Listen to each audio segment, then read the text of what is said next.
Hello and welcome to episode 2501 of Effectively Wild, a baseball podcast from FanGraphs presented by our Patreon supporters. I am Ben Lindbergh of The Ringer, joined by Meg Rowley of FanGraphs. Hello, Meg. Hello. Well, figured we could catch people up on a few things that happened over the weekend because some people may have missed some of Sunday's action, what with Star-Spangled Sunday being in effect, which was, in a sense, it was a blackout. In another sense, it was the absence of blackouts because there were no actual blackouts in the traditional sense. That was the good news. Yeah. The bad news, potentially, for some people, was that NBC Sports was airing all 15 games on Sunday. And so you were possibly out of luck if you did not have access to Peacock. It depended really on which team you were watching because in some cases you may have had some access to it. So the two NBC proper games, Mets, Braves, Padres, Dodgers, were available over the air for anyone who can get their TV that way, as well as on Peacock. And then every other game was on Peacock and NBC Sportsnet. Mm-hmm. So you would have to have one of those at least. Yeah. Although there's a handful of other games, Phillies, Royals, Giants, Rockies, Blue Jays, Mariners, Red Sox, Angels.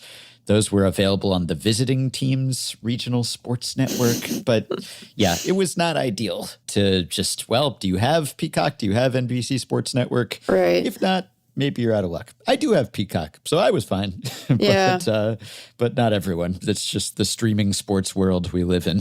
Yeah, it can be a little fractured and discombobulated. And even the times when it sounds like they're maybe like doing something to improve your access, you're skeptical of that fact. Mm-hmm. Yeah.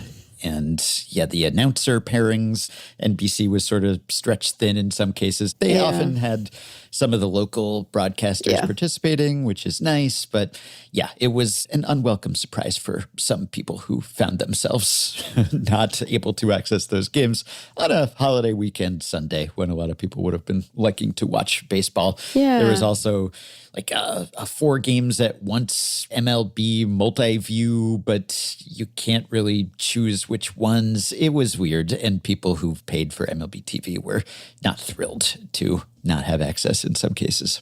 Yeah, in general, I think that like the access that we get on MLB TV is quite good for especially for the price point. And I know that it got a little more complicated in terms of its composition and whatnot because of the ESPN this and that's. But yeah, on occasion, you really feel like you're getting jobbed. They should have just done big inning all day for people on, like, if you want to say that individual games aren't accessible on MLB TV because of exclusive rights that NBC holds, okay, fine.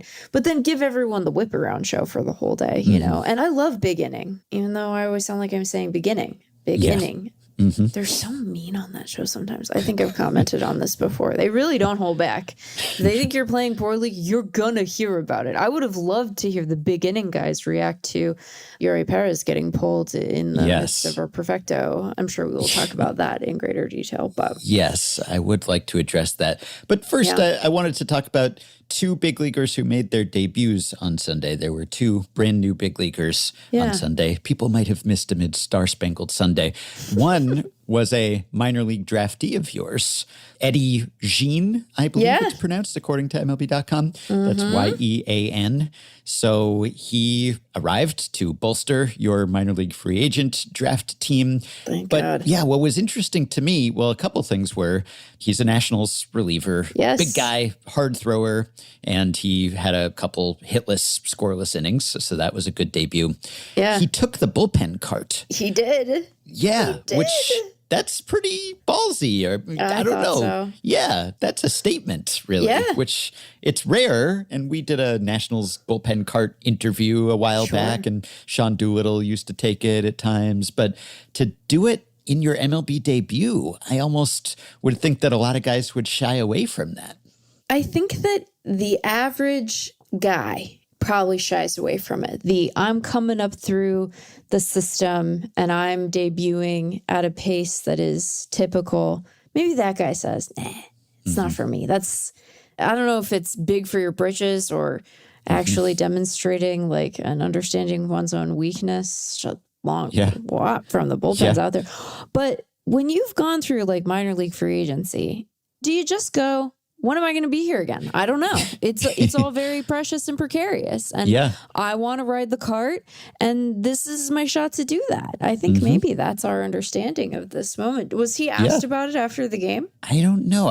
Unfortunately for him, he was optioned after the game. So this is what we talked about last week with the MLBPA proposals about trying to add some friction and maybe make teams a little less likely to do this, because it stinks. You call up a guy because you need a fresh arm, and then he delivers. Couldn't have done more, just no hit frames, and then his reward, back to Rochester with you, back to AAA. It stinks. And hopefully he'll be back. Probably he'll be back. Yeah. But that kind of call up, and that's the congratulations you get. That seems to be what the MLBPA is aiming to reduce the number of options per year. And if you do get optioned like that, maybe you get your big league salary and service time for a few extra days, because this is just an epidemic. And more, just as a percentage of all MLB players in the league in a given season, are these guys who are making the league minimum and are just sort of cycling in and out.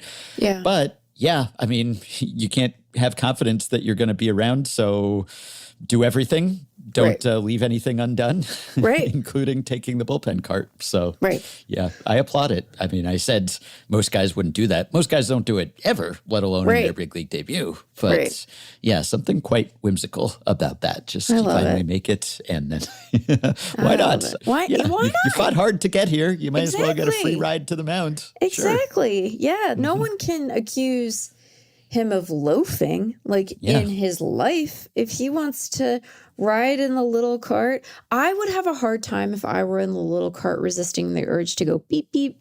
I would just, it's such an inherently childlike thing to me. I would want to go beep beep. I was driving a Hot Wheels car. Do kids in New York have Hot Wheels cars when they're young? Okay. I didn't look. I don't have an actual car or a license, but Hot Wheels, yes. I never had, the ones you can ride in. Oh, I see. I thought you meant the little No, not figurines. The little cars. I think they're maybe called something else. Yeah. Hot Wheels. But I think Hot Wheels makes one of those little cars. The electric ones, like the motorized ones. Yeah, I didn't have one of those. I've seen them around, but obviously space is at a premium in apartment this living, is why I'm asking. I was like, is that a reference that means anything to you? And then it would help if I called it the right thing. That would probably help for your recall. I wanted one of those little cars so bad, and they were very expensive. And so I didn't get one. And that's okay. Because, it's okay to not get everything you want as a little kid. Keeps you from being a real jerk when you grow up. Yeah, in our playroom in the building where Sloan goes sometimes, there is the kind of car that you have to pedal with your feet, Flintstones style. There's just a hole in the bottom of the car, and then you using your feet to go. Yeah, we have one of those, but not the fancy motorized kind. I think that they were Power Wheels. Yes, that's right. Power Wheels is what they're Those always called. Looked quite cool in the commercials. And the top speed was 2 miles per hour. Yeah, they went so slow. They had, cool. they had to. Wow, this one is a Power Wheels, a Disney and Canto Jeep Wrangler. That is such a specific constellation of words. Designed for joy, built to last. I mean, what are you going to make an heirloom of your Power Wheels? Come on. I mean, I guess that's a nice thing to do, because otherwise, what are you going to do with all these Power Wheels floating around?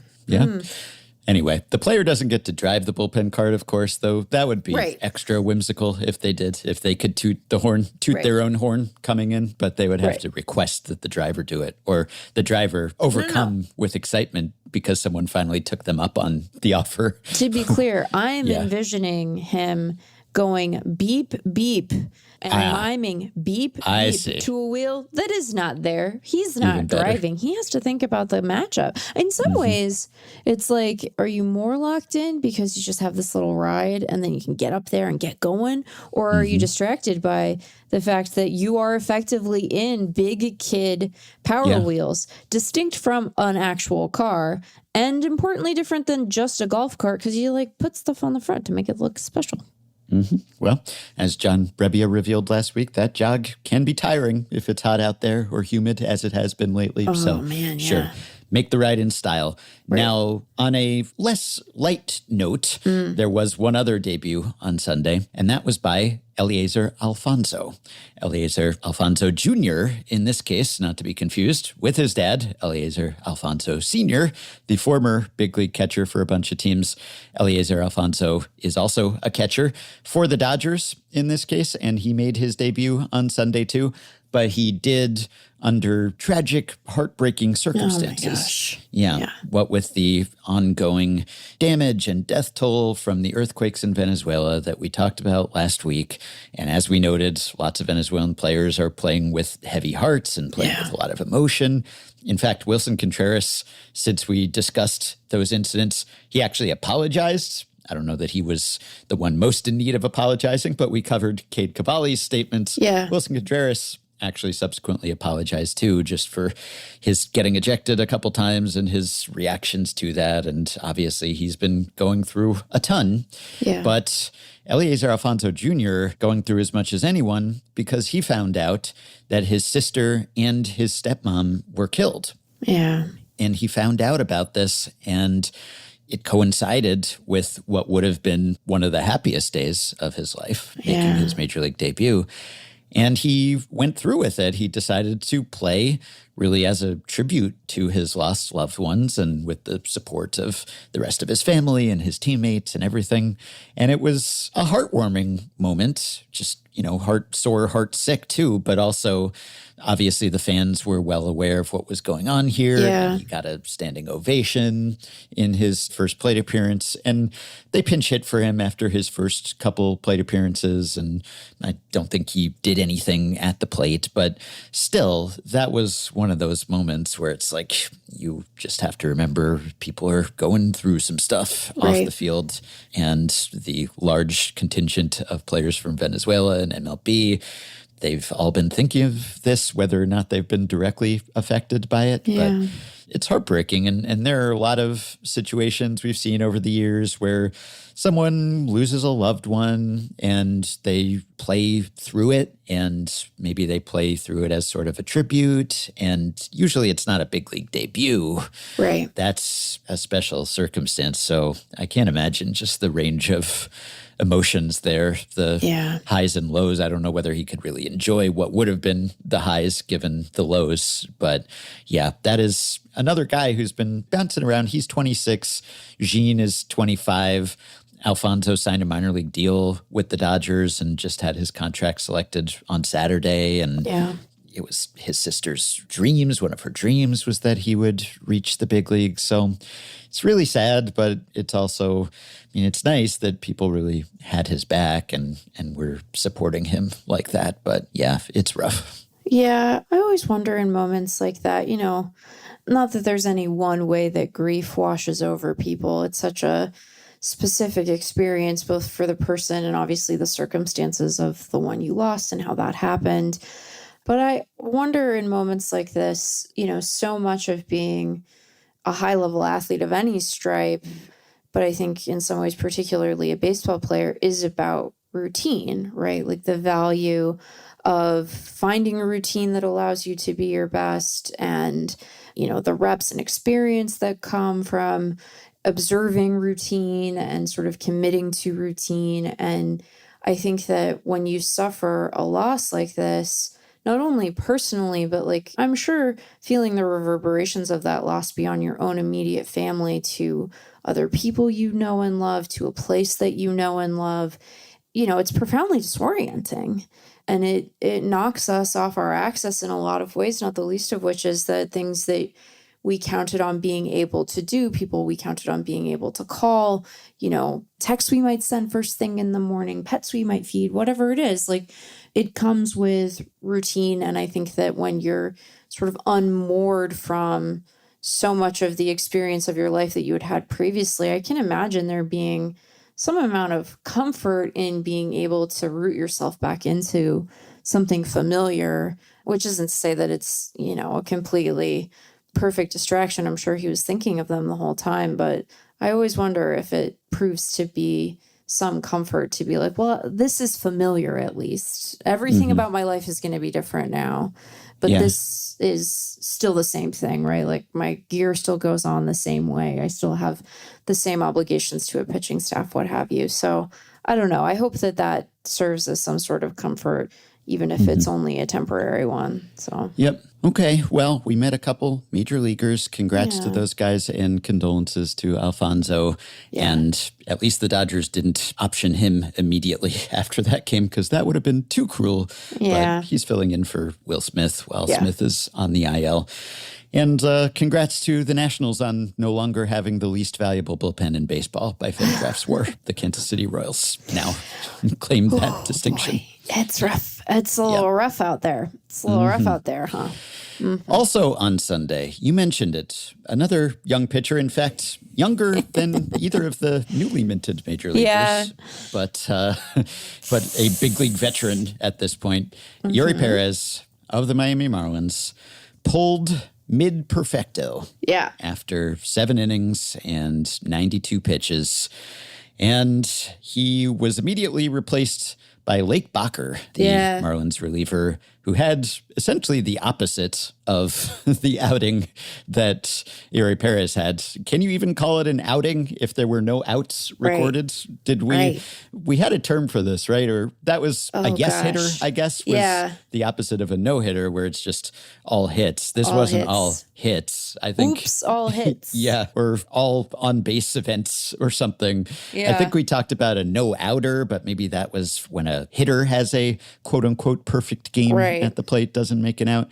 Anyway, there was quite a contrast between these two appearances because Pérez, 7 innings, no stains on his line, 8 strikeouts, and then Bacher comes in, doesn't record a single out. It was kind of amusing, not for him or for the Marlins, but just to look at the game log here because it was just like nothing doing whatsoever and then everything doing all at once. And so here was the sequence. The A's come up in the bottom of the 8th against Bacher.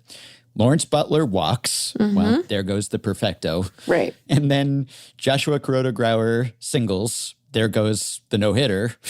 And then Carlos Cortez doubles and Butler scores. So there goes the shutout. Right. Then Max Muncy, the younger, walks. And then Jonah Heim hits a grand slam. Yep. And suddenly it's 8-5. Yep. And then Brian Serven singles. And that's it. Bacher's day is done. So it did maybe make it extra controversial, or at least people who were complaining and first guessing were kind of vindicated by the fact that the Marlins bullpen imploded and this was an 8-0 lead when Pérez was pulled. It ended up being a 9-8 squeaker, and the Marlins just barely pulled it out here. But obviously, the focus was on lifting Pérez. Now, this is also related to something we talked about last week, which is just the leash for starting pitchers. Leash makes them sound like pets or something, but they don't get as much leeway when it comes to pitch counts. And we were talking about how 90 is the new 100, basically, and that, it's almost routine for pitchers to be pulled mid-no-hitter now. And when guys are cruising through 6 or 7 and their pitch counts are low, even now we see those guys getting pulled and we just sort of shrug it off. However, it's still noteworthy when someone gets lifted in a perfect game after 7 innings because that has happened only 3 times. And each time it has happened, it was a big story. So there was the Rich Hill incident in 2016. There was the Clayton Kershaw. Clayton Kershaw in 2022. And now Eury Pérez. And each time, of course, there are extenuating circumstances and there are reasons why this pitcher and this outing. But everyone, all the old schoolers were out in force on Sunday complaining about this. And even though I understand the move that was made by Clayton McCullough here and why they do this, and I can certainly defend it on a lot of grounds, it did sort of stink from a spectator perspective. Yeah, I was going to say, I saw a lot of, did you call them old heads? I saw a lot of new heads raising their eyebrows too, myself included. I mean, look, I can appreciate anytime that Eury Pérez starts, you're going to have sort of generalized injury anxiety. Yeah. And I know that he was recently returned from an IL stint, a non-arm injury, right? A lower half injury, but yes, remember it was the injury he suffered while stretching in the dugout between innings. That's right. And that's right. Ironically, they didn't stretch him here. Or maybe that's not ironic. Maybe that's perfectly fitting, actually. But yeah, that was the gracilis strain, muscle that we all familiarized ourselves with. Yes, the gracilis strain. So inner thigh. Right. And I'm just going to see the little trap that you set around stretching. I'm going to swerve right around it like I'm in Mad Max Fury Road. I know that bait when I see it. But I appreciate that there is, more than the concern you carry for a starter, just any starter by virtue of the danger of pitching for any guy, that Eury comes with elevated injury concern, some of which has been more sort of idiosyncratic and strange and recent, and some of which has been further in the past but is more catastrophic, right? So I can appreciate there being a concern there. I guess what struck me about it was less that I think, it's defensible for him to go, 130 pitches or what have you. And I know that they had concluded the half inning. And so in some respects, there's a clean break to be had there. But I just think that some of these teams are implying a precision and understanding of exactly which pitch it's going to be, right? That just isn't supported by anything we know about biomechanics, about individual pitchers, which, again, isn't to say that, Eury should be throwing 120, and if he had gone back out there for the eighth and it had taken 10 pitches to retire the first batter, well, then the likelihood of him being able to do it in anything resembling a quote-unquote responsible pitch count is pretty limited. But I think the way to sort of thread the needle on this stuff is to let him go batter to batter, right? What if, and of course we don't know what would have happened if he had gone back out there. I feel comfortable guessing that it would have looked less ridiculous than what we ended up seeing from his teammates, although, not really their fault. I mean, it was their fault, but they didn't pick that circumstance to come in. This is just the reality that they find themselves in, right? Sometimes you're just the guy who got a bad red card and now it's an international scandal because the dumb president can't resist getting involved in stuff that's none of his business, right? What is his responsibility? No. Anyway, I don't understand soccer, but you guys are so messy that I think I like it a lot more than I thought I did. There's just a lot of bad mess here, but some of it's kind of fun. I don't know. A lot of it's pretty high stakes. In soccer, FIFA? Right. Yeah. Some of it's pretty high stakes, so it's hard to get too delighted by it, but some of it is silly, and we can talk about that and be delighted by some of the guys. Anyway, that's not the point. I would have let him go sort of hitter by hitter and just seen what it looked like, because what happens if he goes back out there and he gets, 3 first pitch pop-ups, and then you're like, wow, he only on 94 pitches. Let him go back out there for the 9th and try it again. I just think that they are, I don't know. I imagine that if they were being honest about it, it was less about the pitch count on its own and more about a pitch count which is approaching sort of the upper bounds for him, coinciding with a clean inning break, and it just seeming like an opportunity to bring a guy in and let him give it a try with nobody on. I don't know. But I thought it was kind of silly. I'll admit it. I thought it was kind of silly. I thought that they should have let him try. He gets injured all the time. When's the next time he's going to do this? Yeah. You don't think it's going to be exciting? You don't think you're going to be thrilled, You don't think you're going to be thrilled to see him? And as an aside, you didn't bring this up. And of course, I think most fans, even if it comes at your own team's expense, if you have the opportunity to see a perfect game in person, you want to see that. That doesn't happen very often. That would be quite a thing to see. And if your home team, isn't very good and isn't really going anywhere, then, well, yeah, you would definitely prefer to see it. But I got to tell the Athletic something. You guys are in real trouble. Your fans are feral. They have been encouraged for good reason to just let ownership know what they think of them. And they're going to let anything that is ownership adjacent even if it isn't your team, even if it isn't the A's, they're going to let them know the business. Shouting shame for like 2 innings, Ben. They just went on and on and on. They just kept yelling shame. And they would pan to the crowd and it would be A's fans saying it. It was A's fans. It wasn't being driven by Marlins fans who were frustrated with their own organization. It was the A's fans who were pissed at the Marlins. They were madder at the Marlins for pulling Pérez than they were happy about Jonheim hitting a grand slam. That is unreal fan behavior. I love it so much. I want it to be clear. This is not a criticism. I think that you guys are great. We need more of this energy in the sport. And that might have something to do with the fact that I finally started seeing those support a salary cap ads during MLB TV. I hadn't. You know what, Ben?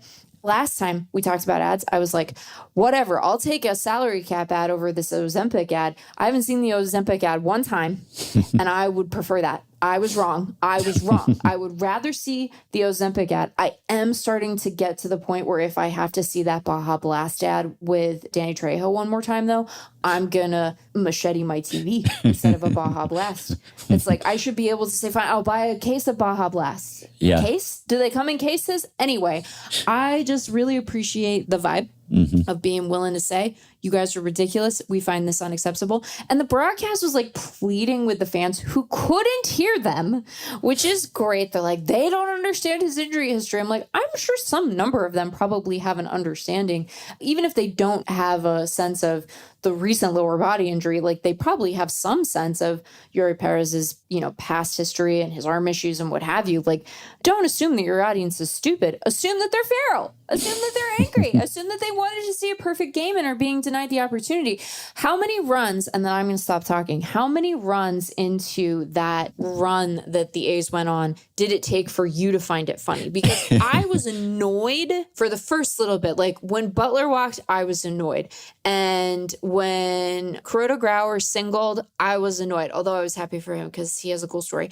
And when Cortez doubled, I was like, oh, you guys, you gave up it's not even a shutout anymore. And then Max Muncy walked, and I was like, I'm amused now. I have come full circle on this. When the Grand Slam happened, for sure, I was thinking, this is some kind of cosmic comeuppance or, but it's tough. Yeah, it was sort of a Cersei Lannister walk of shame, walk of atonement situation. Wild. And I get that outrage, and I felt it to some extent myself. I think that the problem is, okay, so Pérez has never gone all that deep into a game. He's never thrown more than 7 innings in a professional start in the minors or majors. Yeah. And they have slowly raised the ceiling year by year, pitch count wise.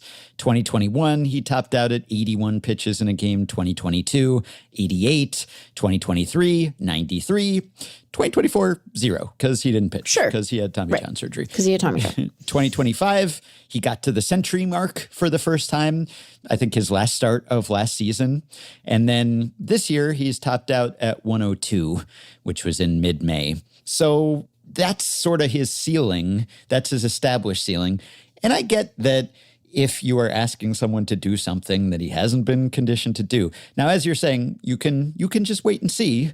You can see maybe he'll come out and he'll have a minimum inning. He'll have a 3-pitch inning, which is not actually a minimum inning. But maybe he will just, 1 pitch, 1 out, and he'll be right back out there. Now, that's not likely to happen, of course. No. And, if you're, 92 pitches through 7, you're on pace for 118 pitches.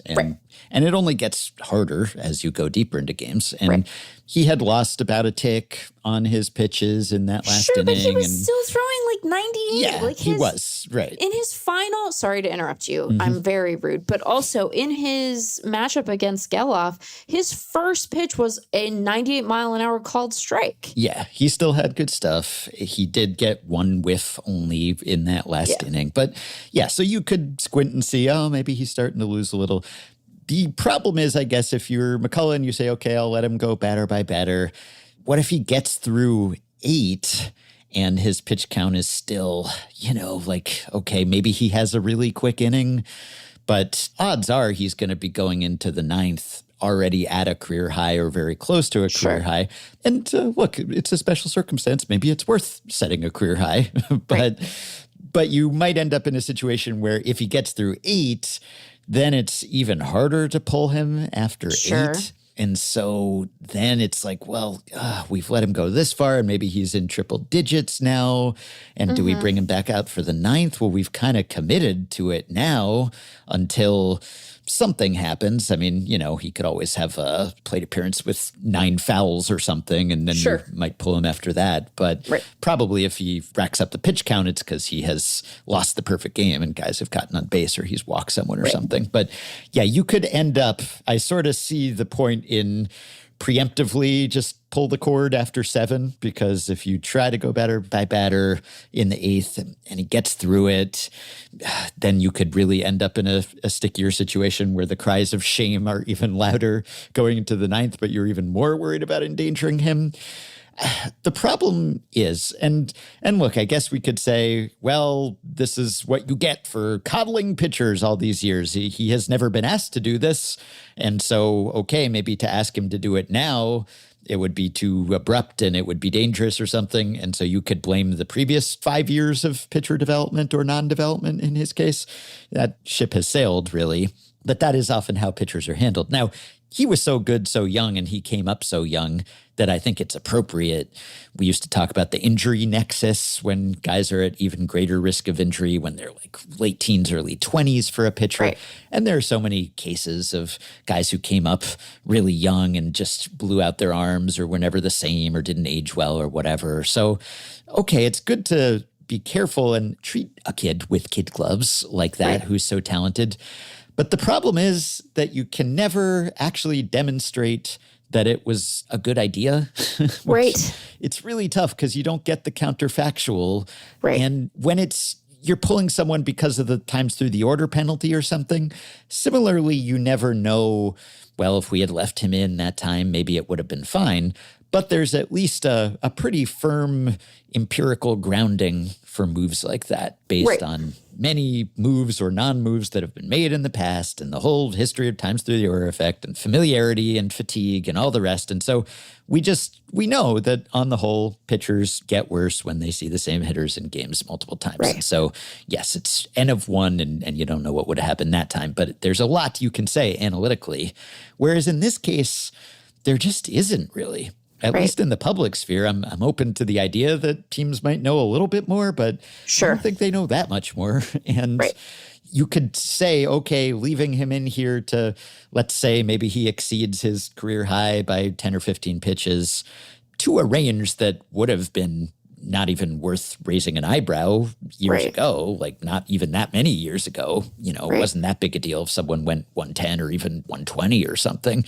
But if you could say, okay, well, we know the whole history of this, that he's X% more likely to blow out or something because of this or endanger his long-term health, then it would be easier to sell this sort of thing. But as it is, it's just a nebulous, well, it's probably bad for him to ask him to do something he hasn't done before.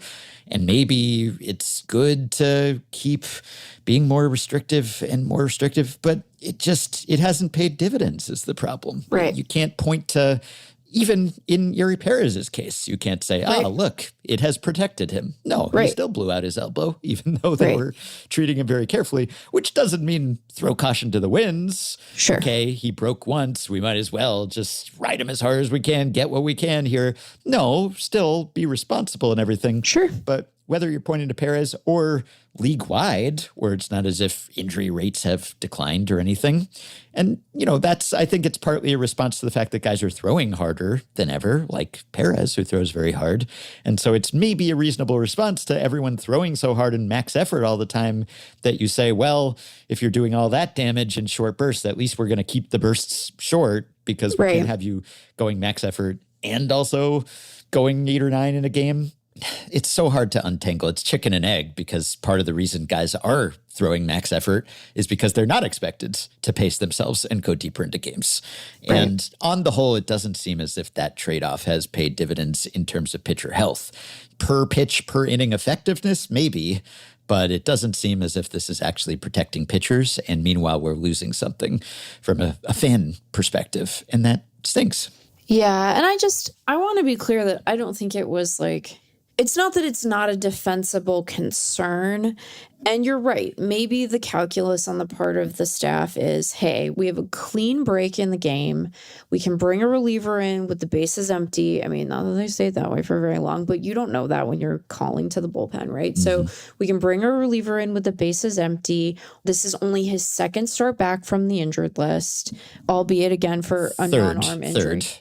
Sorry. Third start back from a leg strain. I feel like that's almost past the point where I would consider someone really hampered in any way. But right. So it's not that it's nothing. It's just that, like, first of all, my reaction to it would be different if the reason he had been on the injured list most recently was elbow inflammation, or his forearm was barking, or something that suggested that there is a loud precarity to his arm, because there's always precarity to his arm. Like, this is the part of it that I think is so tricky. And I do have sympathy for teams and players as they're trying to figure out, like, what is the right answer here? How do I balance, being there for my team in the way I want to be? Like, I'm sure that Eury didn't want to come out of that game.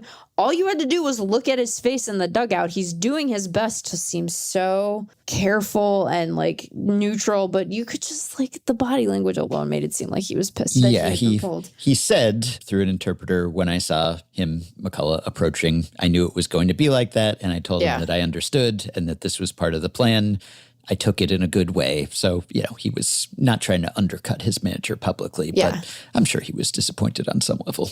Yeah. So it's like, I have sympathy for the broader project of trying to keep these guys healthy and understanding, what is the increased risk beyond the baseline that is always present when a guy takes the mound, that he is going to blow out. If you have a history of having had a Tommy John, if you are recently compromised in other ways that maybe, like, can have an effect on your mechanics that would cause you to pitch in a way that further compromises you and actually does lead to an arm injury, right? Like, I understand trying to balance all of that stuff. I just think that part of what you are doing is being mindful of, like, where these guys sit in the history of your team, in the history of their own careers, in the flow of the history of the game, and being able to say, hey, we're not going to do anything that is wildly irresponsible. We're not going to let you throw 150 pitches. We're not even going to let you throw 130 pitches. And if you go out there and you face any hitter and it takes more than 10 to retire him, that's it. There feel like there can be guardrails that are still, allowing guys to try for these benchmarks that mean something to them. They mean something to them. They mean something to the team. And if you're not in a spot where it feels like it's being blatantly irresponsible, I think it's okay to flirt with that upward bound a little bit, even for a guy with an injury history, because, again, to your point and the point I made earlier, we just don't know what pitch it is. He could, and I hate to even say this because, like, obviously it would be so devastating, he could blow it on his first pitch of the next game he starts, right? Like, you just never know which pitch is going to be the pitch that does it if the guy is compromised again. And, you're right to say that we have to allow for the possibility that teams know more about this in general. And I certainly want to allow for the possibility that the Marlins know more about his specific arm than we do, right? And I do think that one of the jobs of a manager is to guard these guys against their own competitive nature. And sometimes they are willing to compromise themselves in pursuit of a perfect game, a shutout, a complete game, whatever it is. I just don't think that this was obviously a circumstance where it necessitated managerial intervention. And if you're willing to make the hard choice to pull him with a perfecto in progress, then you're willing to make the hard choice to pull him an inning later if he's still carrying a perfect game, but he's thrown 120 or 125 pitches. I think the reaction to this is, and again, we just have to assume a counterfactual here because we'll never know how he would have pitched if he had gone back out there.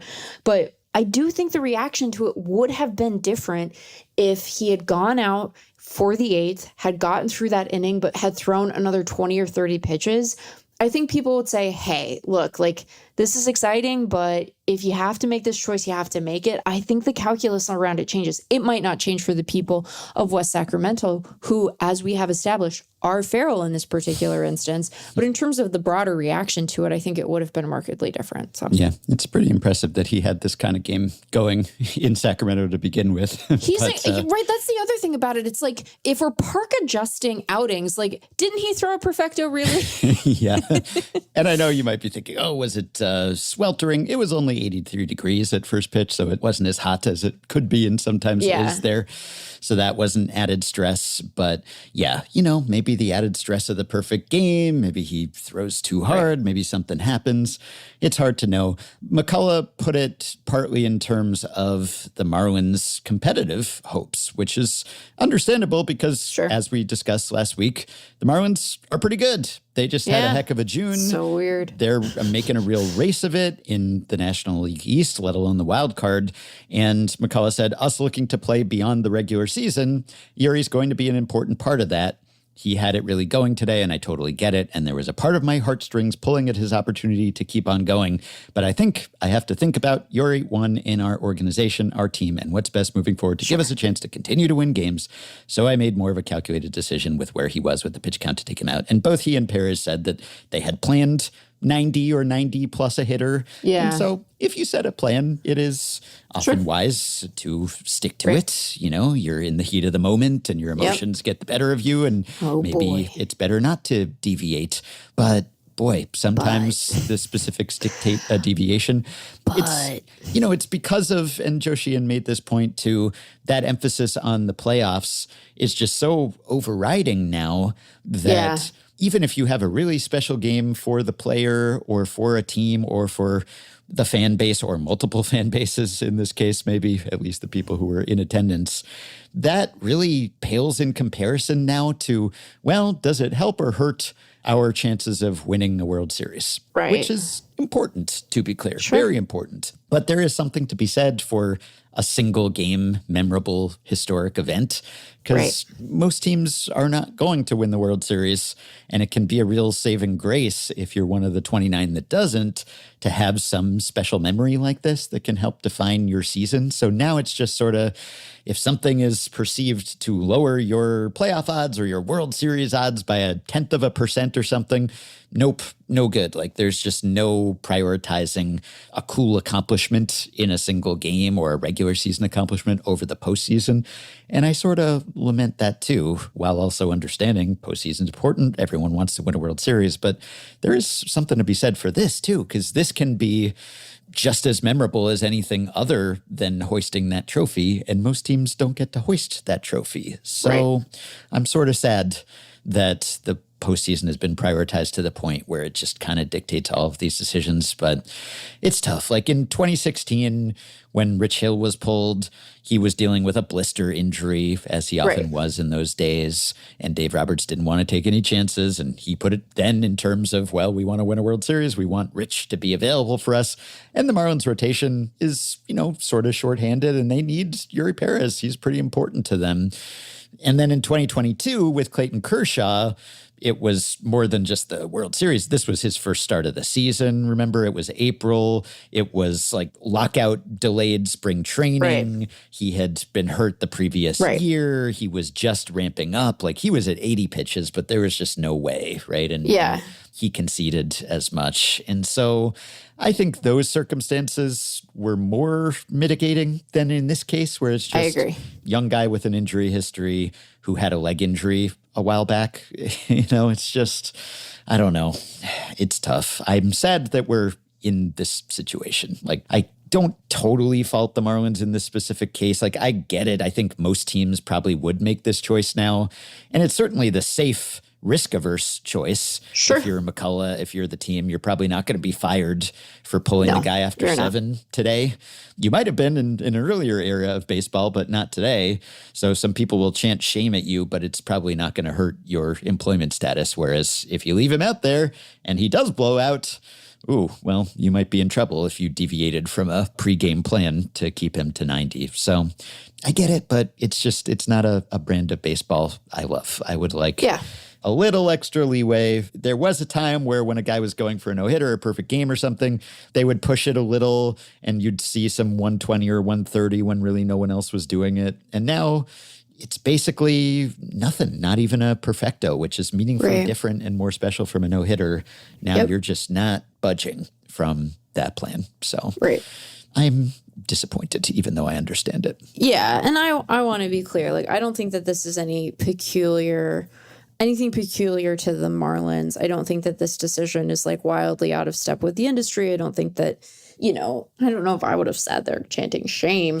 I do applaud the energy, and I want to make clear that I mean feral in a complimentary way. But I don't think that the decision itself is so wildly out of step with what we would see. But I do wish that there was just at least more of a recognition that there is a really strong sort of N of one dynamic to these moments. And while you want to be mindful of the guy's particular injury history, you also should just know that you don't know exactly where the upper bound for these guys are, even when they've had prior limits that are much lower. So it's unfortunate. And I do think the ball will lie, but I also think that it likes to deliver little lessons, Yeah. So, and I'll say this, I'm glad that they didn't lose because Eury Pérez deserved for his team to win that game because he pitched a dandy and it was made meaningfully harder by the environment in which he had to do it and that goofy little ballpark they have.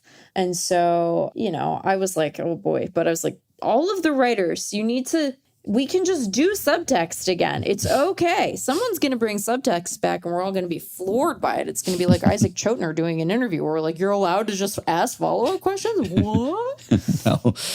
Anyway, I think he probably would have lost it anyway if they had left him in there. Probably his pitch count would have come up. They would have had to pull him after 8. Or odds are he probably would have just allowed a base runner. But now we'll never know. And I will not exactly be haunted by the what if, but I will wonder. And I do wish that there were really, it's more of a pervasive sweeping thing than it is a single case because it's just the way that pitchers are developed and deployed these days just conspired to lead to this outing. So it was perfectly emblematic and symptomatic of the way pitchers are used these days. And that's what people were responding to and what all the old schoolers were talking about. This is one point where even if we get it, we at least spiritually feel aligned with that.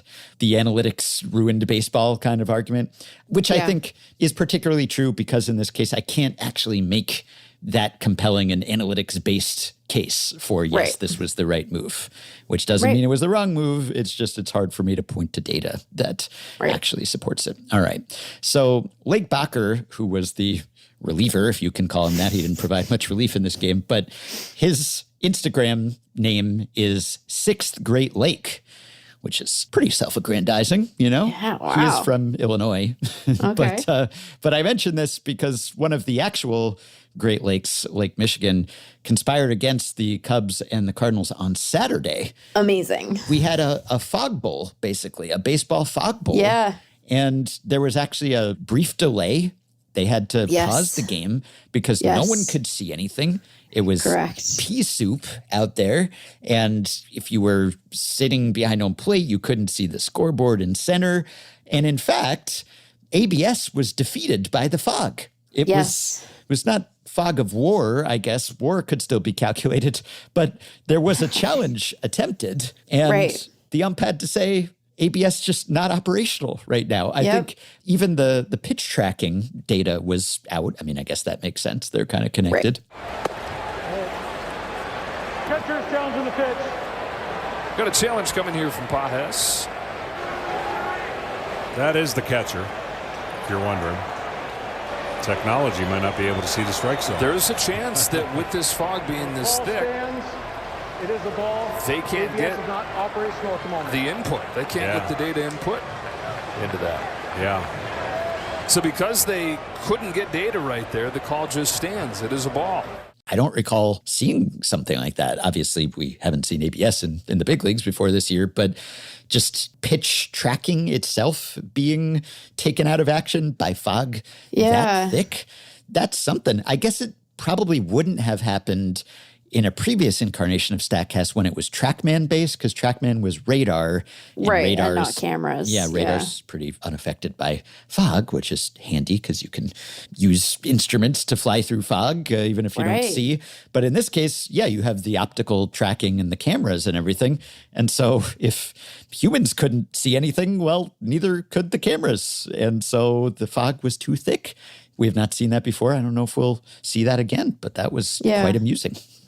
The photos from it are really something. Mm-hmm. It looks like, I don't know what it looks like. It looks like a fog game. It's like Sherlock Holmesian. It's, it's like faces looming out of the, it's really. It has a very spooky kind of, I only have one more episode of Widow's Bay, Ben. One more. Enjoy. Yeah. There's some fog in that show too. Yeah, there is some fog, man. There's some creepy ass fog in that show. So it was pretty cool. Mm-hmm. When I originally saw it, I was like, oh my God, are they going nuts with the fireworks already? But no, it was fog. No, this was, as Lindsay Dial pointed out, Baseball Prospectus, one thing that was unaffected by the fog was the ads superimposed behind home plate. So you can barely see, there's like an outline of a pitcher and batter, and vaguely you can make out there might be a catcher and an umpire back there, but you can see FanDuel in bright blue superimposed behind home plate, and also playball.org because you got the digital ads superimposed back there. Yeah, so can't lose out on any gambling, sports betting revenue, even when there's a fog game and you have some sort of Sherlock Holmes, Silent Hill, Widow's Bay situation here. But that was, we're accustomed to weird weather in Chicago, obviously, and fickle weather, but I don't know that I've ever seen fog so thick that it just took StatCast out of action. That's really something. Yeah, and it's such an interesting...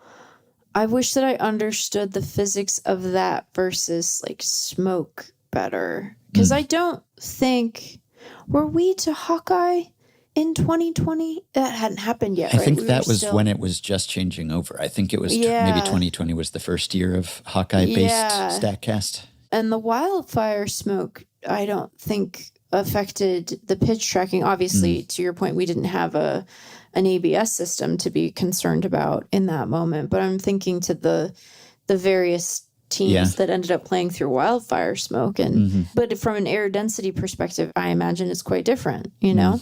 Maybe. Yeah. Maybe. From a smell perspective, it's different. Well, it's funny because it's like the one is meaningfully safer to breathe than the other, but also you can't see, and that's very dangerous. Like the guys were just like, I can't see the ball. Like I can't, you're going to get bonked in the face with a baseball eventually. Yeah. You know? It's a perfectly valid reason to pause the game until the fog clears. Yep. Yeah. Okay.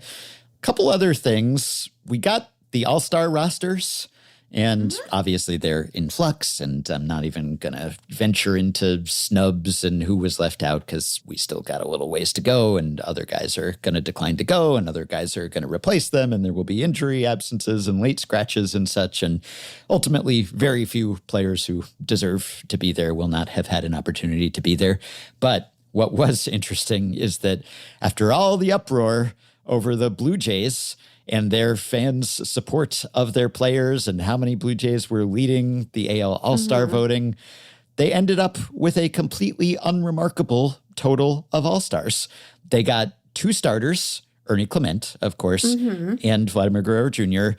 Guerrero almost instantly pulled out of the game. He was, I think, the first starter to announce that he wasn't going to go, which he said was partly a back issue. Yeah, he's been having a back thing lately. Which I guess would maybe help explain his power outage, although for all I know, maybe he didn't feel so great about going to the All-Star game, not having All-Star stats this year too. But and I will note, and again, like whether he is actually dealing with an ailment, he just doesn't want to go, or he has some amount of self-consciousness as a result of the season he's having and being named an All-Star starter.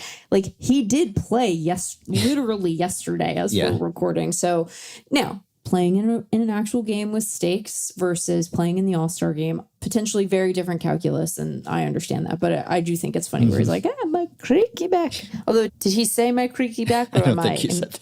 He definitely didn't say it in that intonation. But he didn't say it like that? That's not what Vladdy sounds like? He doesn't sound...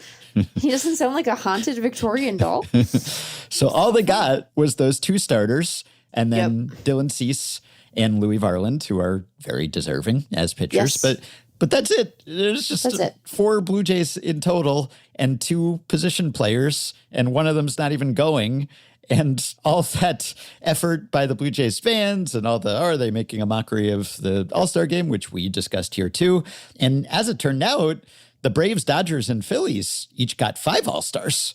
So 3 NL teams got more All-Stars than the Blue Jays or any AL team. The Blue Jays were tied with the Rays and Yankees. So they weren't even remarkable among American League teams. So I guess that whole story turned out to be much ado about nothing, really, because of the multiple phases of voting and then the selections and everything. I guess if you wanted to be conspiratorial, you could suggest that MLB was somehow cooking the books to ban the Blue Jays or something. That's probably not what happened. But I would invite us to not be conspiratorial. There's enough of that going around these days. We needn't pile on. So, instead you get more of a cross-section of teams. And Byron Buxton, I think, just aggravated the hip injury that he had been dealing with. And Trout's obviously been dealing with the hamstring, and Judge has been hurt and everything. Right. So there will be replacements, obviously. And, you got Junior Caminero, who hits a home run every day. He's in there. He beat out Okamoto as the AL starter. So maybe it was partly other fan bases rallying at the last second in that second phase of voting to preclude the possibility of oops, all Blue Jays AL roster. But anyway, that turned out to be a bunch of nothing. Oops all references this episode. Yeah, exactly. It's oops all the way down. Yeah. What was also amusing to me is that Bryce Harper is an all-star, and Bryce Harper got the special commissioner legend pick, which previously is something that we have seen only for end-of-career guys. Who otherwise, I didn't realize that. He got the special dispensation. Rob Manfred let him in, and he's having a solid season. Like, he could have been an all-star, and also home park and Philly and all the rest, and he's a big star. Like, it makes sense to have him in an all-star game. But what was amusing to me is that Bryce's pal Rob is letting him go to the all-star game, and he left Harper a voicemail to talk about this. And Harper called back, and I was reading this at MLB.com. Harper called back. He already had Manfred's number saved in his phone, the story mentioned.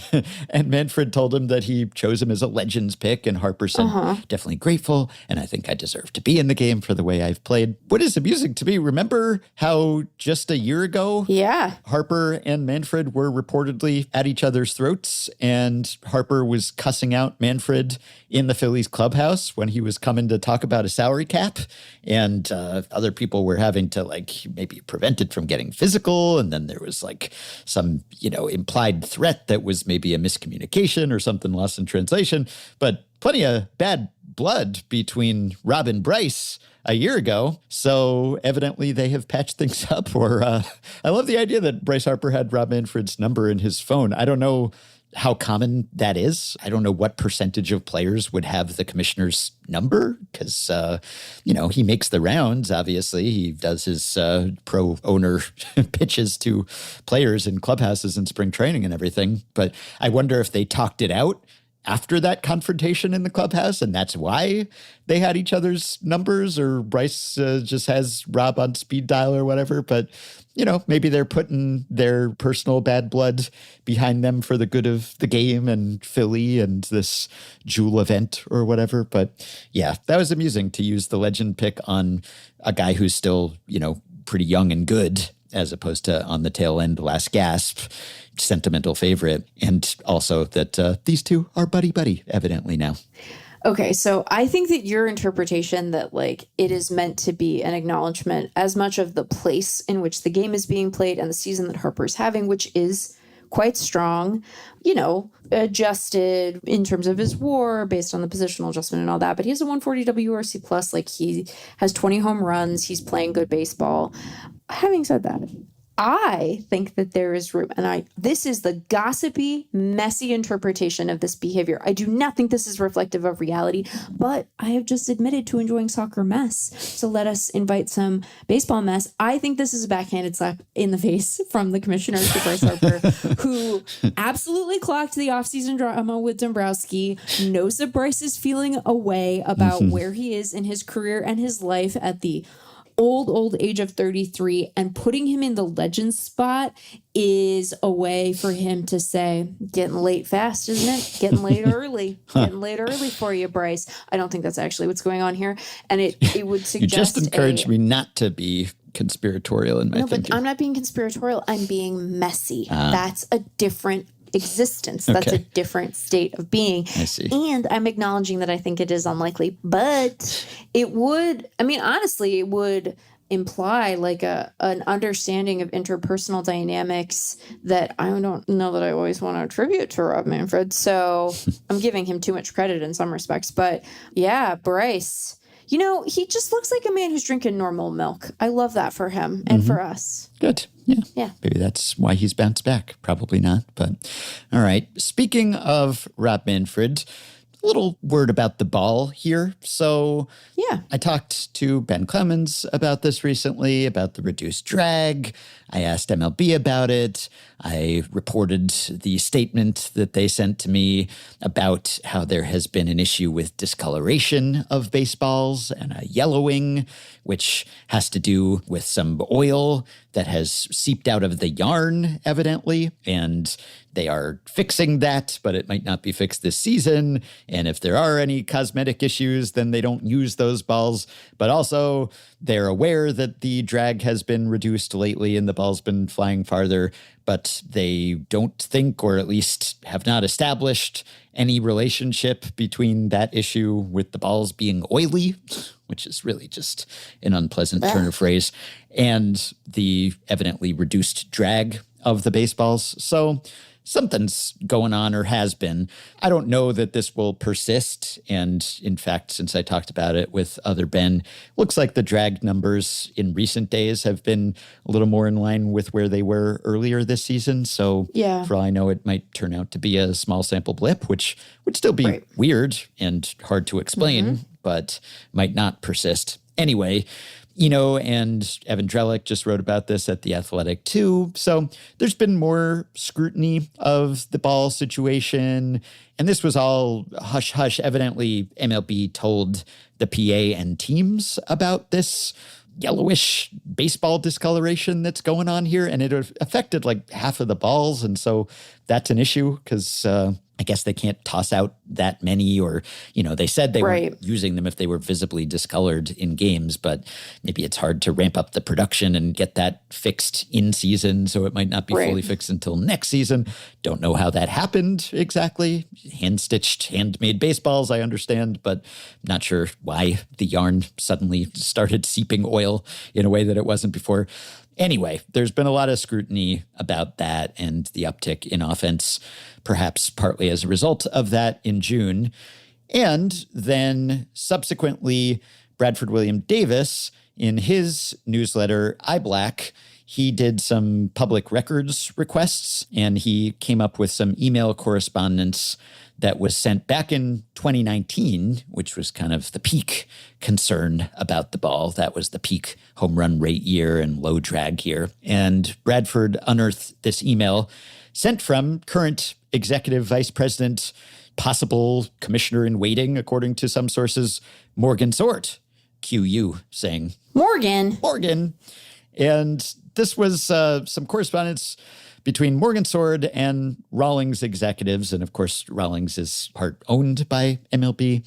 And there were also some other analysts and scientists CC'd, including Alan Nathan, whom we mentioned recently, physics of baseball expert, someone who was involved with testing the ball and trying to figure out why it was flying so far at the time. So what Morgan Sword wrote at the time, according to this email, was, as I've mentioned to you before, our tentative plan for 2020 is to measure the aerodynamic properties of the 2020 baseballs, determine how they are different on average from the 2019 baseballs, and then ask Alan's committee, Alan Nathan, for a recommended humidity setting for the storage of those baseballs so that we can manage to a target league-wide home run rate. And it goes on, and he has a couple questions and everything. So this was the phrase that Bradford highlighted. We can manage to a target league-wide home run rate, which again, if you are being conspiracy-minded, then that phrase is perhaps catnip for you. Oh, the league has a secret target league-wide home run rate that it hadn't divulged. And Bradford goes on and talks to Alan Nathan and other people involved with the testing of the ball, and they downplay the significance of this phrase and this quote. And I guess he got a no comment from MLB and from Sword. But other people, including Alan Nathan, were basically saying, don't make too much of this target home run rate phrase, that it was really about trying to limit the volatility of the home run rates, which is good, I guess. And then Lloyd Smith, who is involved in testing of the ball as well, said it was just about efforts to make the game and the ball more consistent, and that there's no fire here, and that it's just smoke, some fog rolling off of Lake Michigan. Anyway, what do you make of this target league-wide home run rate phrase? This is, again, several years ago. Yeah, so I think two things can be true simultaneously. I think that the league in general has done a poor job of communicating around the baseball and the variability from season to season, the degree to which, supply chain issues have affected their ability to have a consistent ball year to year, and within seasons, the extent to which they have been able to sort of guarantee that first half to second half baseballs will be the same season to season, et cetera. I think the way that they've communicated around that stuff is very frustrating. We have talked before on the pod about how there is, at least on Manfred's part, I don't recall Morgan Sword having spoken about this publicly. It's mostly come through the commissioner, but how there has sort of been an insistence at times that everything's the same. It's the same ball, even though we all have access to the drag numbers and can see that that isn't true. And then, an admission after the fact that, they are different and there has been variability, and it has sort of clouded the issue in a way that I think people have found frustrating, particularly since there have been leagues. And I want to make clear, I don't think that Major League Baseball is one of them, actually.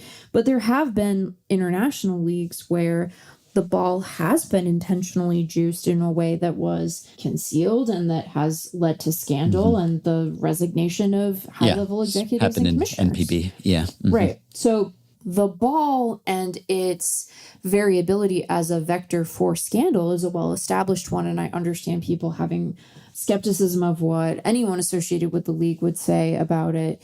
And it has been frustrating because this was one of the examples of Manfred sort of talking about what we could not only observe, but also what people who knew what they were doing could measure and quantify as a difference year to year in a way that made you feel like you were being gaslit, right? That made you feel kind of crazy because there was just like a stubbornness around this issue and the initial messaging around it.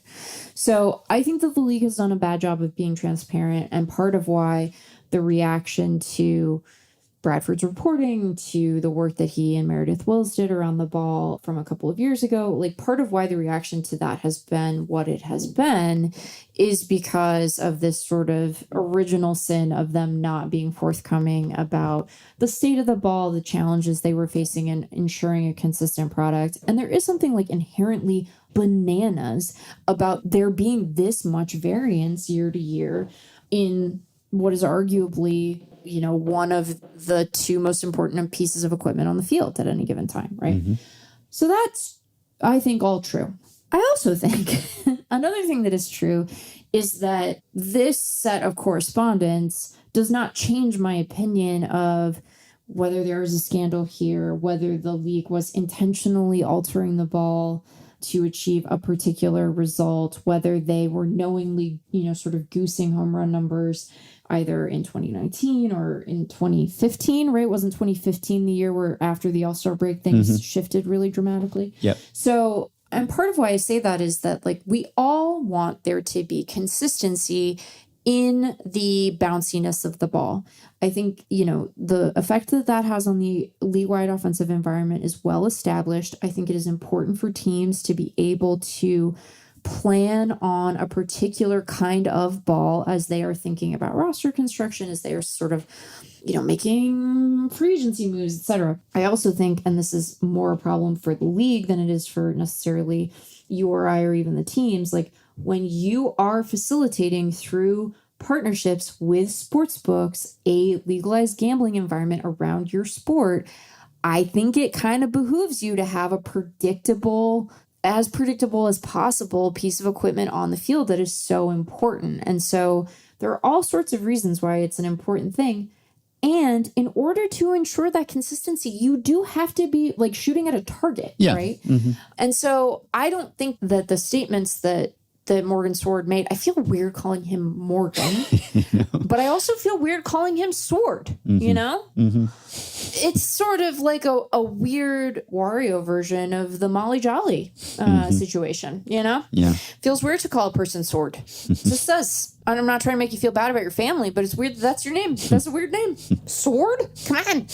Anyway, I think that if what you are trying to ensure is a consistent environment across the league, that you want the baseball to behave in a predictable and relatively consistent manner, it has to be aimed at a particular level of offense, right? You kind of need a target rate in mind to know that the ball is behaving the way that you want it to. And of course, like the construction of the ball is not the only thing that is at play in any given year's offensive environment. So I don't want to overstate the case either, but I think this is exactly what we want them to be doing and to be pressing to say, what are we going to measure? What are the markers by which we are determining if we are hitting sort of the target environment that we want, and what do we want that to be? You have to define that in advance. Like you just do. Otherwise, you're just going to be kind of loosey-goosey about it. I think if we're going to sort of be taken aback by anything in 2026, it's less emails that were sent in 2019, which again, I think are not particularly surprising given the explosion of home runs that we saw in that season. It isn't remotely surprising to me that the league's most senior executives would be invested in, like, what are we measuring? What is it going to look like next year? What should it be? Like, that seems perfectly reasonable. Kind of funny that he has some excerpts from emails where the executives are sending around public articles about this, Rob Arthur research and everything, which, I mean, they should be, right? Like, it's good. Right. I think that they were aware of that and that they were trying to respond to it. Not so much if it's circling the wagons, how do we deny this? How do we respond to this in a PR massage way? But if they were just, hey, is this something we should look at? What's happening here? I mean, you'd like them to be so on top of that they know about it before public research. But I'm glad that they're at least aware of that and responsive to it to some extent. And yes, I think a league should be setting some sort of target. Now, is it explicit? And Bradford didn't find any evidence that they set some actual goal or put it in writing or in these public requestable emails, at least. So there wasn't anything else about what the target was or whether there was actually like, we want X home runs per game, or, that doesn't seem to be that specific. And maybe he didn't even mean it that way, but more just kind of, we want to have some control over what it is or some predictability, or we want to get it a little lower than it currently is, which is the highest ever. So that's perfectly reasonable. I think that someone with a league would be doing that and asking those questions. And I know we talked about it on the podcast. Well, what should the baseline be, and what would make everyone happiest? And is it for the best that it's variable? Would people get bored if it were the same conditions year after year? Or what would be the number that would please the most people? And I think I've seen some fan survey excerpts that MLB has sent out about run scoring or maybe even home run rate to try to calibrate what do people like, because historically speaking, there is a positive correlation between scoring and attendance, but within reason, in moderation, it can get to the point where you kind of cheapen the accomplishment of the home run. So I don't really see much objectionable here. Just that more transparency would be nice. And if they came out and said that we want some target or we're setting some target, or even if they didn't put it in terms of a target, but just said, this is what we're doing. And it's not surprising in light of subsequent events, because we know that MLB did deaden the ball going into 2021, and that was reported at the time. Now, they did it in that weird way where the AP reported on it, and then on the memo that MLB sent, and then there was like an MLB.com story reporting that the AP reported this MLB memo. Yeah, it was so strange. Circuitous. So, and again, a good reminder that two things can be true simultaneously, and one of those things is that they have thoroughly botched the way that they have talked about this stuff publicly. Yeah. Like, that is an established fact of this conversation. Yes. And then in 2022, they instituted the universal humidor. And then also they started phasing in the deader balls, because I think in 2021, even though they had deadened the balls slightly, they were still using some of the pre-deadening stock because of pandemic production delays and everything. So all of this stuff was reported or leaked in one way or another, but rarely do they come out and say, this is what we want to do. And I don't know why. I guess they think that... It's so funny. Yeah. It's because they can't ensure that it's true, Ben. That's my theory. Maybe that's why. Because they're so, I think to their credit, they are so transparent and meticulous about the rule changes. Yeah. And you might not agree that all of those are to the aesthetic benefit of the sport, but like the reasoning is very straightforward. There's all of this testing. It's all done in public, right? They're doing it in the minors. They're doing it at Fall League. They're tweaking based on feedback from players, from managers, from fans. Like, it is this iterative process that is not perfect, but I think is by and large like very understandable from start to finish for fans who are paying attention. And then for all the fans who aren't paying attention, which is most of them, because why would you care what it looks like in Fall League? They spent all of spring training in the first 2 months of the season telling you about ABS and the challenge system and what it means and how they're doing it. And I think that all of that stuff, even if it ends up having unintended consequences, if they have to make adjustments, whatever it is, like the universe of potential issues with most of those rule changes are, at least by the time they make it to the major leagues, knowable in advance. I think they really struggle year to year to control what that stupid baseball is going to be.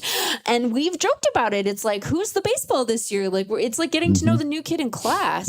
And we kind of sit with bated breath and wait to see what it's going to look like. And I think that that is a big part of why they have continued to be obstinate in their communication around this, because they can't make the same claims of, not that they can't make the same claims of rigorous testing, but they can't tell you like, oh, and this is how it's going to be, right? Whereas like with ABS, they had to make a lot of choices with ABS about, what the strike zone was going to look like, how many dimensions it was going to be measured in, how many challenges per game, these sorts of things. And again, you might not agree with all of those decisions, but when asked about them, they could tell you why, right? Here's why we are measuring it in 2 versus 3 dimensions. Here's why we like the challenge system as opposed to a full ABS zone, because time of game gains were lost when we had the full robo zone. And so we like challenge better because it solves problems, but it doesn't explode the time of game back to 3 hours, right? Like, they could tell you why.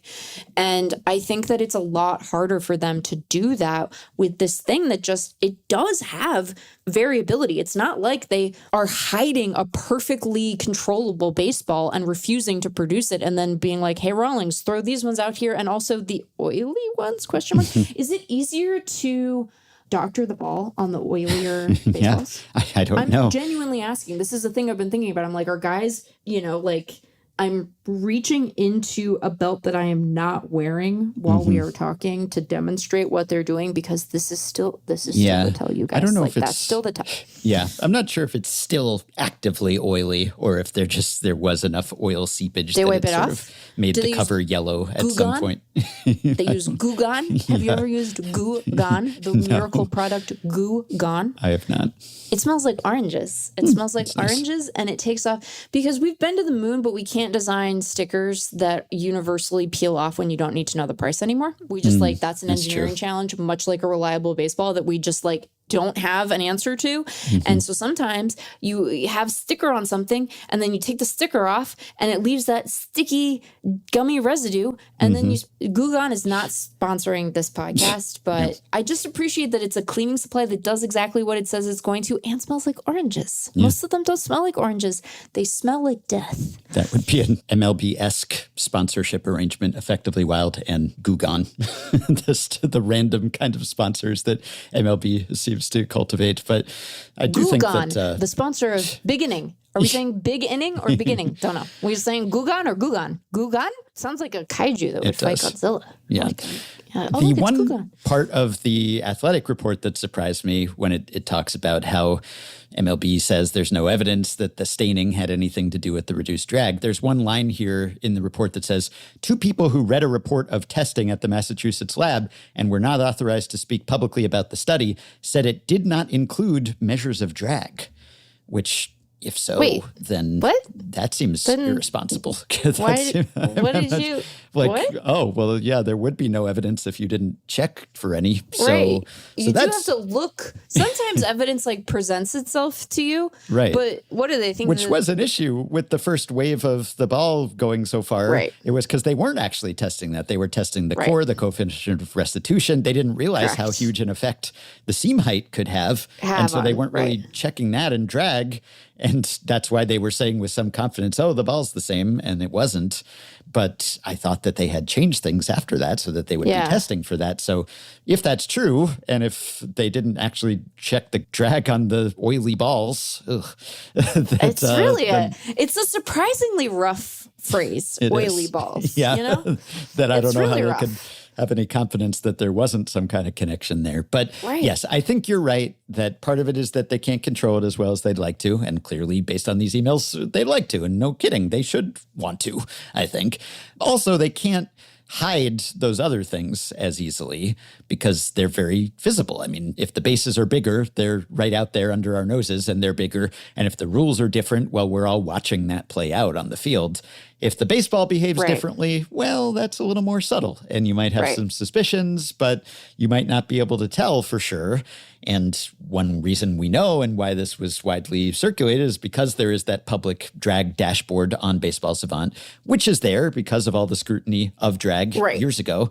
And probably there's some part of MLB that wishes that that weren't so open and public because they wouldn't be getting so many questions about this. But that's good. It's good that we have that transparency.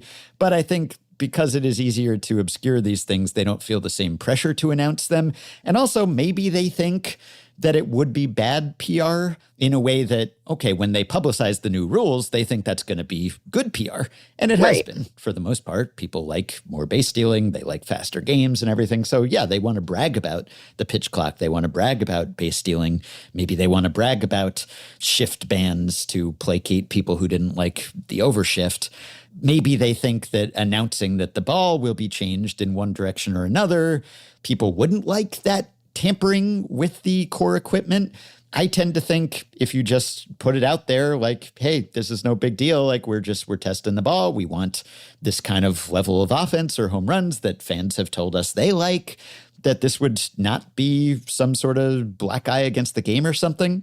I think it's worse when it comes out in dribs and drabs and via memos and leaks and reports and public record requests. Then it makes it look like there's some vast conspiracy and, oh, what are they hiding? And then there's sort of a Streisand effect where we all pay more attention to this than we probably would otherwise. Granted, if they were promulgating this via official league channels and it was on every broadcast and MLB.com and everything, maybe people would be more aware of it than they are when it's just like Baseball Blue Sky is obsessing over the drag dashboard or something. You know, I mean, people listen to Effectively Wild. People read The Athletic, but there are even wider distribution channels out there. So maybe it's still a smaller group of people who are even aware of this story than would be if they just totally publicized it from day one everywhere. But it's come back to bite them so many times that they haven't said something or they've denied something and then it turned out not to be true that I think it probably would behoove them to be more transparent about this. And if they just said, hey, the home run rate is too high, it's out of whack, people don't like this, we asked our fans, they said they didn't like this, and so we're just reining it in a little bit. and we're announcing that ahead of time, and we're telling teams and the PA and the public and our gambling partners who would probably want to know, then I don't think that would be that big a deal. But you're right. Maybe then they have concerns that suddenly the yarn will start seeping or the seams will be unpredictably high or low. And then they'll look like they really don't have a handle on this process because they announced that something would happen and then something didn't happen. So it's kind of a mess. It's kind of a mess. And look, I understand. No one thinks they're going to be felled by oily balls, but sometimes the ball trouble you don't expect is what comes and gets you. Yeah, especially hot summer months, it's just very, very moist. Yeah, oily balls, swamp ass. Yep. Can't lose.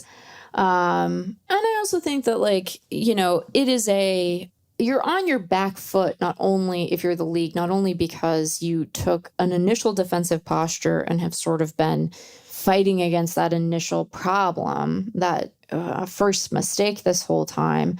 I also think that, people just don't believe that it should be this hard to produce a consistent baseball, right? We have all kinds of regulations about the equipment on the field, and we have very specific rules around the bat. And, players can only have their gloves laced with certain colors. And if they have a sleeve that obscures the ball at all, an umpire can tell them to take it off. And all of the other key components of the game from an equipment perspective, I think are much easier to get a handle on. And I think that most people just don't believe that it should be this hard to produce a consistent baseball. And what they mean by consistency is something that just isn't really achievable, because I think most of even in the, in some of the years where we've had higher rates, you're in the prescribed range. It's not that the ball is so far out of what is allowable. It's just that range, which is minute in and of itself, can produce wildly different outcomes. And so when people say we want a consistent ball, they mean they want every ball to be exactly the same. And for, I don't want to parrot their phrasing here, but for a hand-stitched product, that's just not something that we're likely to achieve. And so I think that they're in a weird spot where people are just well, what's the problem? We can figure out how bouncy a basketball is. Just make it like the basketballs. You can figure out how bouncy a basketball is. Yeah. We knew when there was a problem with footballs in the NFL, and then we got to make fun of Tom Brady for the rest of our lives. Win-win, So it's and I don't know that sympathy is even the right way to put it, but I can imagine it being frustrating that the thing that people most want, you're not going to be able to achieve even with tighter product control and quality control over the baseballs. And part of it too is that I suspect we've had maybe greater fluctuation in the character of the ball, if you will, over the years than most people appreciate. It's just that we can measure every damn thing now. And so we can say with a lot more precision, here's the difference year to year, month to month, first half to second half, what have you. And so, I want to acknowledge that it is a difficult problem to unpack. And I think one that requires a much more careful communication strategy than we keep the bases the same distance away, but we make them big. And then they're big bases. And everyone's oh, big bases. Gotcha. I understand what that is. And we show the picture of the big base and the smaller base, and they're oh, that is bigger, and they look at it and they understand what that is meant to achieve, right? Especially when you add in that with pickoffs and all this stuff. Now, whether it actually ends up achieving that stuff, as we have noted, fluctuation there too, but the mechanism by which they are trying to alter the general aesthetic of the game is more easily sort of understandable, because it's a lot easier to control, which is why they should have been more transparent about it from the jump, because part of what you need in moments like this to get people to give you some grace when there are just product issues, when there is a manufacturing concern around the stitching that you didn't anticipate, you don't have any goodwill banked around that stuff. Even with all the success they've had with the rule changes, they just don't have goodwill around this particular issue. And I do think that part of why people, not you and I, because we don't gamble, but part of why people, I think, are so inclined to believe the most conspiratorial version of all of these individual pieces of information is that people have money tied up in bets around home run totals or what have you, home runs in a given game.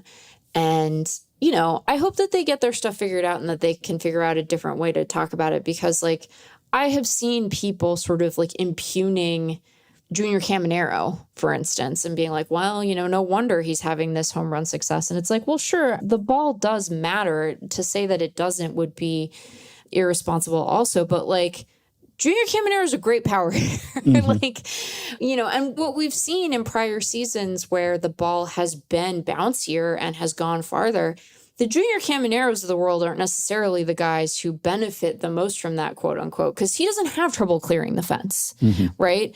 The reason we all got suspicious was that D. Strange Gordon was hitting home runs. And like, that guy was a fun player, but like, he wasn't a power threat. You know, that wasn't his game.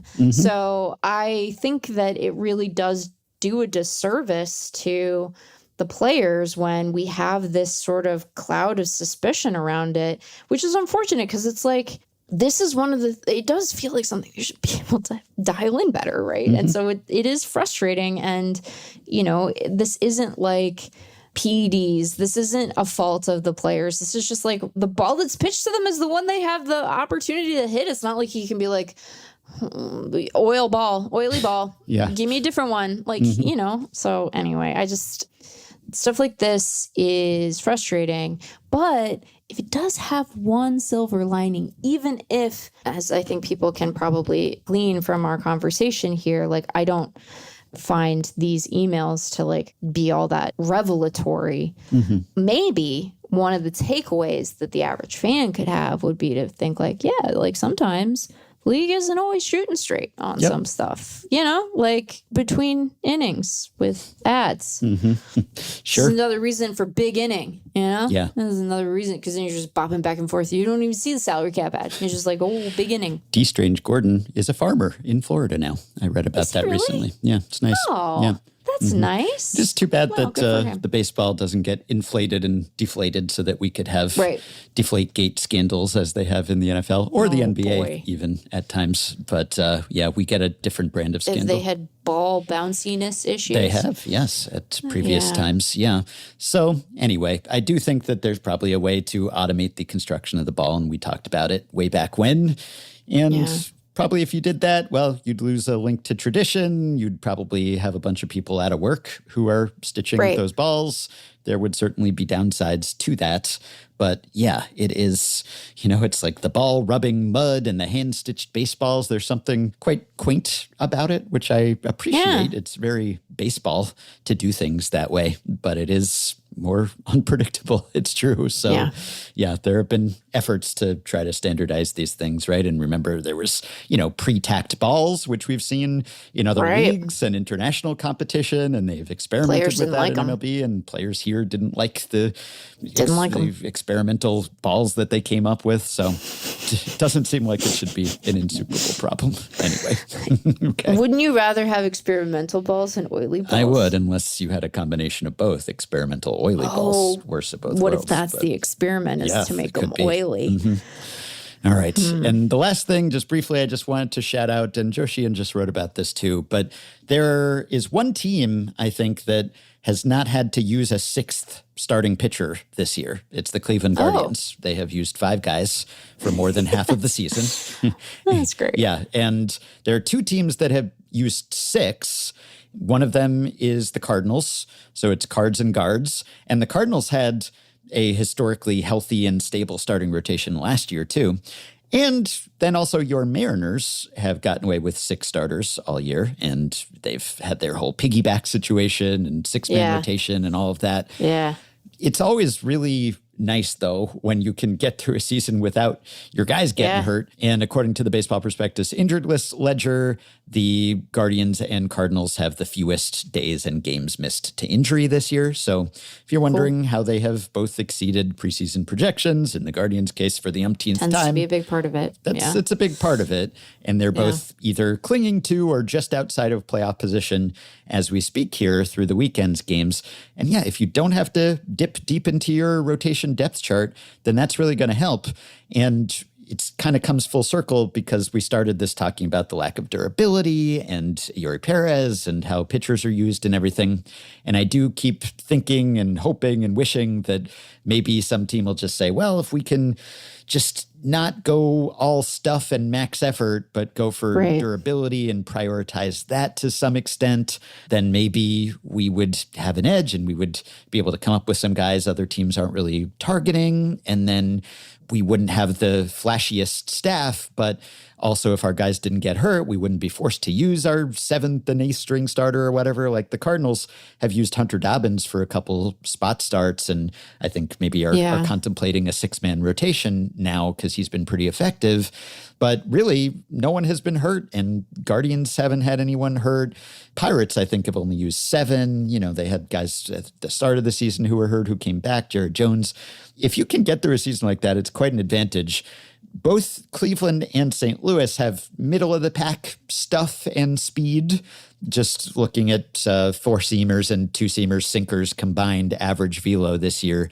Cardinals pitchers or starters are 12th and Guardians are 19th. And it's not like they have elite rotations either, right? So the Guardians are 11th in FanGraphs starting pitcher war, and the Cardinals are 21st. So meanwhile, the Mariners are first, so that's good, I guess. But the Mariners also, they have better stuff, and they are 4th in that fastball speed metric. So I don't know that you can point to the Cards and Guards and say, this is their plan.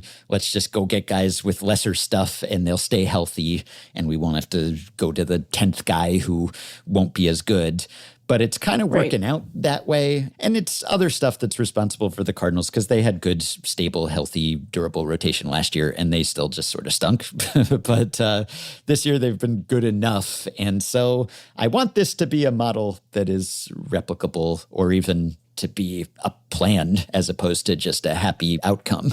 But if you can, like whenever a team is surprising you, you look and see why. Maybe it's you're underrating the defense, which is a little less visible. Maybe they've been clutch, whether pitcher or hitter clutch, or maybe they've just been healthy, which is something that you might not notice because it's like, well, the absence of injuries isn't all that noticeable. Right. But the default is not to get injured. The default is a lot of guys getting hurt. And when that doesn't happen, you might not notice, but it really helps. So, you know, I don't know if this is a plan, but I like that it's happening. You know, it's hard enough to get through half a season now without using a 6 starter. I mean, that's tough to do. And it really does give you a boost, even if, you know, it's still not like that great a strength of these teams, non-Mariners, but Guardians and Cardinals. But it's good enough, right? If they had these sorts of staffs and then a bunch of guys got hurt and they were using their 9th starter or something, well, then they'd probably be really bad. So the fact that they're good enough that they're middle of the pack and thus they're in contention, I think those things are kind of connected. Of course, could the Guardians just go actually spend some money for once and like go get aces and stuff? Yeah, they could do that too. And then that would maybe be another viable plan. And I know Chaim Bloom wants the Cardinals to have better stuff and get strikeouts and throw harder and everything and get on board with the rest of baseball. So if anything, they'll probably go away from this model more. But if you can get through a season with the same rotation, that's an advantage. Maybe that's an obvious statement, but it is happening for a few teams. Yeah, I think that Cards and Guards should have played on Star-Spangled Sunday. Yeah. Because it sort of sounds like you're saying stars and bars. Yeah, it does. You know? But Cards and Guards. Cards and Guards. Yeah, I mean, I think that often consistency from like a guy who can take the ball every 5 days and give you innings, even if they're just okay, is something that can be underappreciated because you're right. People fail to think of like, well, if that guy goes down, what's the next dude up from AAA really capable of? If he were better, wouldn't he just be here already? Yes. You know, so you want to do better. And I'm sure that as St. Louis is thinking about like, what are the objectives of our new approach to player development, that it's a lot more like, you know, what Seattle's been able to achieve or what Cleveland has been able to achieve than it is sort of their current state. But having the consistency at the big league level to say not have to rush guys who are still benefiting from, you know, that player development work in the minors, like that is part of achieving that long-term goal too, right? Yep. Consistency in the ball, consistency in who's taking the ball. Both desirable and both elusive. Yes.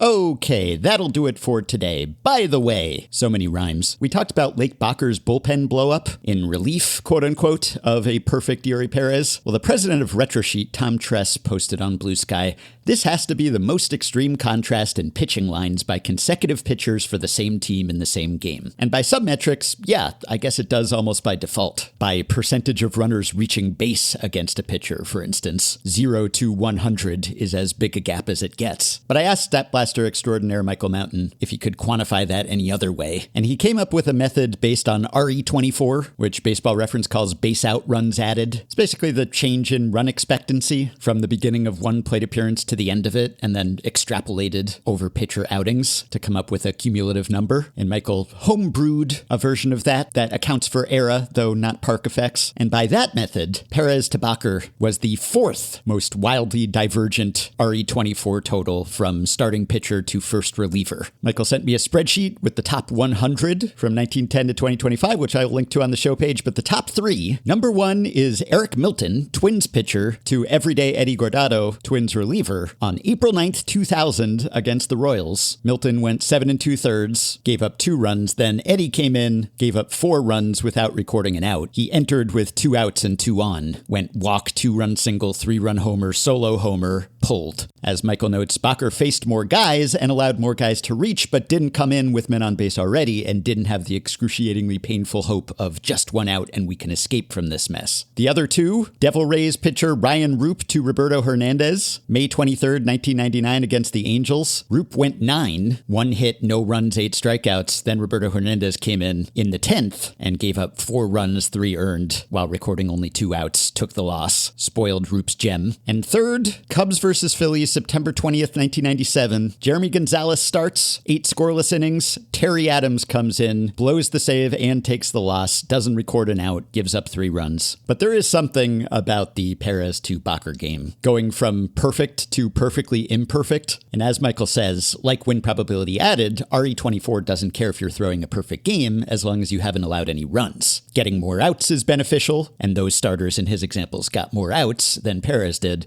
But 7 scoreless innings is 7 scoreless innings no matter what. The run environment is the only thing that would separate one 7 innings pitched 0-run start from another as far as RE24 is concerned. So the fact that this start is tops among 7 innings pitched starter outings mostly says that Bakker was dreadfully bad. And indeed he was, not the 6th Great Lake on that day. You can support Effectively Wild on Patreon by going to patreon.com/effectivelywild and signing up to pledge some monthly or yearly amount to help keep the podcast going, help us stay ad-free, and get yourself access to some perks, as have the following 5 listeners: Luca G, Mike Caniglione, Jonathan Hauser, Jason Chiao, and Max Carlin. Thanks to all of you. Patreon perks include access to a 3rd unrestricted episode every week, plus a monthly bonus podcast, exclusive live streams, membership in our Discord group for patrons only, personalized messages, prioritized email answers, shoutouts at the end of episodes, potential podcast appearances, FanGraphs memberships, and more. Check out all the offerings at patreon.com/effectivelywild. If you are a Patreon supporter, you can message us through the Patreon site. If not, you can contact us via email. Send your questions, comments, intro and outro themes to podcast@fangraphs.com. You can join our Facebook group at facebook.com/group/effectivelywild. You can rate, review, and subscribe to Effectively Wild on Apple Podcasts, Spotify, YouTube Music, and other podcast platforms. You can find the Effectively Wild subreddit at r/effectivelywild, and you can check the show notes in the podcast post at FanGraphs or Patreon or the episode description in your podcast app for links to the stories and stats we've cited today. Thanks to Isabel Robertson, filling in for Shane McKeon today for her editing and production assistance. We will be back with another episode soon. Talk to you a little later this week. Oh, baseball, what have you done? Something's never been seen, something factually fun. Oh, there's so much of you, but there's so little time. So thank God for Effectively Wild.